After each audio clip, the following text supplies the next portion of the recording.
তাহলে মহানায়ক সম্মানটা দাদাও পেল। মানে মহানায়ক সম্মান তো দাদা পেয়েছে, এর আগেও পেয়েছে।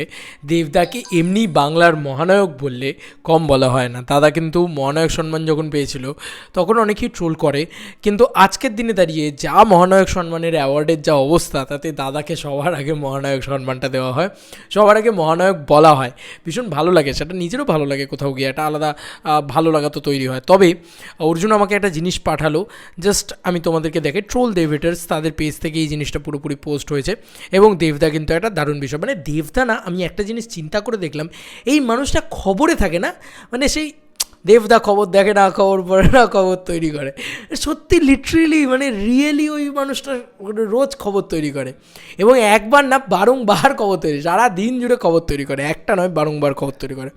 যাই হোক, 1 ঘন্টা আগে পোস্ট করেছে মুকুটে নতুন পালক প্রধান, #প্রধান। আর আমি 11ই আগস্ট নজরুল মঞ্চে BFTA এর অনুষ্ঠানে দেব পুরস্কারটি গ্রহণ করবেন, #বেঙ্গলি ফিল্ম টেলিভিশন অ্যাওয়ার্ড 2024। এখানে কিন্তু পরিষ্কারভাবে এই পুরো বিষয়টা দেওয়া আছে। BFTA অ্যাওয়ার্ড কিন্তু দাদা পাচ্ছে, তোমাদেরকে দেখিয়ে দিয়ে এইটা হচ্ছে দাদা পাচ্ছে আর কি। তো খুবই আনন্দের বা গর্বের এটা, খুবই ভালো লাগার এটা, ভীষণ প্রাউড মোমেন্টের এটা।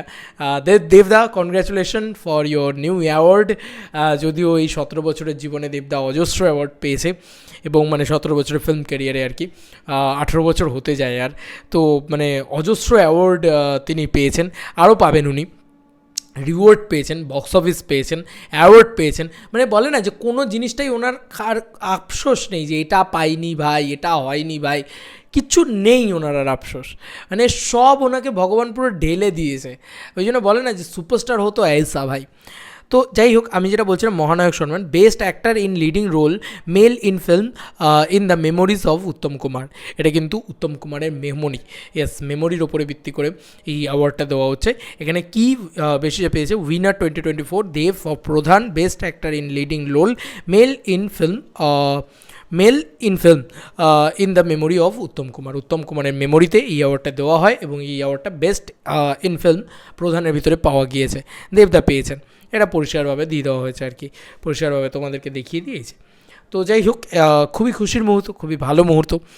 অবশেষে প্রধানের জন্য দাদা একটা অ্যাওয়ার্ড পাচ্ছেন, এটার থেকে খুশির মুহূর্ত আর কিছু হয় না। এবং লাস্ট রিলিজ ফিল্ম ওনার প্রধান, বলে না যে মানে একটা সিনেমা, যে সিনেমাটা বক্স অফিসে মানে সুপারহিট, ব্লকবাস্টার বলা যেতে পারে, এবং আবার ওই সিনেমা সেই সিনেমাই আবার তুমি দেখো মানে অ্যাওয়ার্ডও জিতে নিয়ে আসছে, award, reward, box office success, ঠিক আছে। মানে একটা ইন্ডাস্ট্রি বন্ধ হয়ে গেলে সেটাকে বাঁচানোর বা চালু করে দেওয়ার ক্ষমতা সেটা দেবদা, মানে যেদিকে যাবে তুমি সেদিকে দেবদা, মানে দেবদা ছাড়া এখন কোনো নাম নেই, ঠিক আছে।